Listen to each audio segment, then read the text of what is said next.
আসসালামু আলাইকুম। 18 বাংলার সংবাদে সবাইকে স্বাগত জানাচ্ছি। আমি শারমিন সালাম। পর্যাপ্ত জ্বালানি তেল মজুদ আছে, গ্রাহকদের আতঙ্কিত না হওয়ার আহ্বান জানিয়েছেন বিদ্যুৎ, জ্বালানি ও খনিজ সম্পদ প্রতিমন্ত্রী অনিন্দ্য ইসলাম অমিত।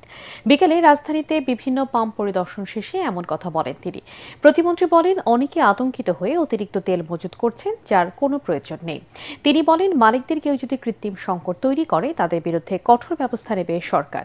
বিদেশ থেকে পর্যাপ্ত তেল আসার পথে রয়েছে বলেও জানিয়েছেন জ্বালানি প্রতিমন্ত্রী।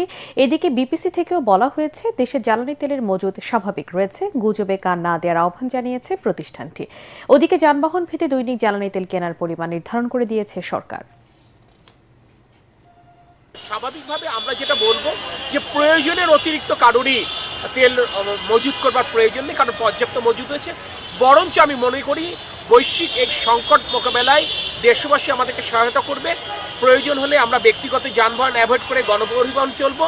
আমরা যারা একদিনে এক সপ্তাহ তেল নিতাম, প্রয়োজনে সেক্ষেত্রে আমরা দুদিনের তেল নিই, তাহলে সংকটগুলো নিরসন করা সম্ভব।